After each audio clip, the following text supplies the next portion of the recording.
Assalamualaikum warahmatullahi wabarakatuh.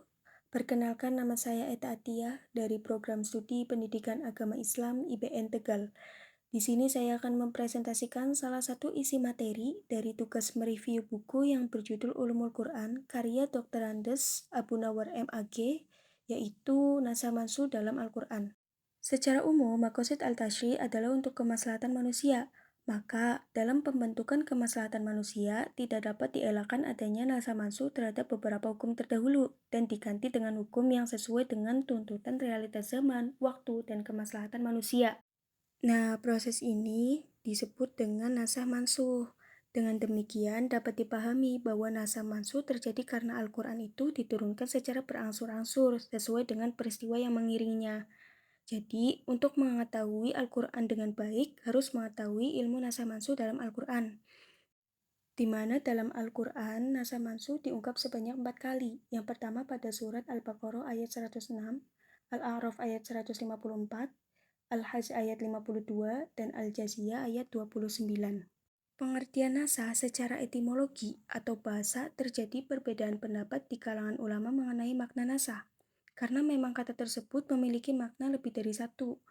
Nasah secara bahasa berarti al-izalah yang artinya menghilangkan atau meniadakan. Secara terminologi atau istilah, nasah dapat dikategorikan pada dua kategori, yaitu mutaqaddimin dan mutaakhirin.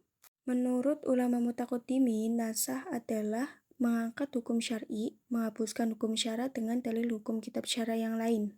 Misalnya, dikeluarkannya hukum syar'i dengan berdasarkan kitab syara dari seseorang karena dia mati atau gila. Contoh lain menurut ulama mutaqaddimin terdapat pada surat Al-Baqarah ayat 183, di mana para ulama mutaqaddimin memberikan batasan pengertian bahwa nasa adalah sebagai dalil syar'i yang ditetapkan kemudian. Jadi, tidak hanya bagi ketentuan hukum yang mencabut dan membatalkan ketentuan yang sudah berlaku sebelumnya, atau bahkan merubah ketentuan hukum yang sudah dinyatakan pertama berakhir pada masa berlakunya, sejauh hukum tersebut tidak dinyatakan berlaku terus-menerus. Yang kedua, menurut ulama mutaakhirin.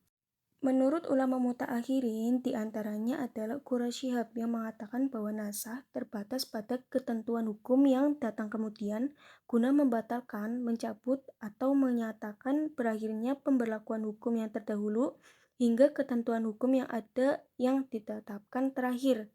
Selanjutnya yaitu cara mengetahui nasah dan mansuh. Yang pertama yaitu keterangan tegas dari nabi atau sahabat. Yang kedua, kesepakatan umat tentang menentukan bahwa ayat ini nasah dan ayat itu mansuh. Yang ketiga, mengetahui nama yang lebih dahulu dan kemudian turunnya dalam perspektif sejarah. Yang ketiga, ada pendapat ulama tentang nasah dan mansuh. Ulama sepakat bahwa dalam Al-Quran tidak terdapat wahyu yang bertentangan secara hakiki. Maka ada dua pendapat yang harus diperhatikan, yaitu nasah secara logika bukan secara syara, dan nasah secara logika dan syara.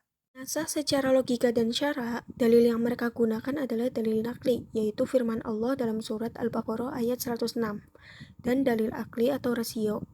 Pendapat lain mengatakan bahwa perbuatan Allah itu mengikuti kemaslahatan dan menghindari kemudaratan. Yang keempat adalah pembagian nasah. Yang pertama adalah nasah Al-Quran dengan Al-Quran. Yang kedua nasah Al-Quran dengan sunnah, yaitu hadis ahad dan hadis mutawatir. Yang ketiga ada nasah sunnah dengan Al-Quran. Yang keempat ada nasah sunnah dengan sunnah, yaitu nasah mutawatir dengan mutawatir, nasah ahad dengan ahad, nasah ahad dengan mutawatir, dan nasah mutawatir dengan ahad. Selanjutnya adalah macam-macam nasah dalam Al-Quran. Yang pertama nasah tilawah dengan hukum. Maksudnya itu hukum nasah, ayatnya juga nasah. Yang kedua nasah hukum tilawahnya tetap. Maksudnya hukum nasah ayatnya masih ada. Contohnya pada surat An-Nisa ayat 11. Yang ketiga nasah tilawah hukumnya tetap. Maksudnya ayat nasah hukumnya masih ada. Contohnya pada ayat yang tertera di layar. Jadi dapat disimpulkan bahwa nasah mansuh terhadap hukum yang masih ada dalam Al-Quran adalah demi kemaslahatan manusia. Ini salah satu kemukjizatan Al-Quran. Baik, sekian presentasi dari saya. Kurang lebihnya mohon maaf. Wabillahi taufiq wal hidayah. Wassalamualaikum warahmatullahi wabarakatuh.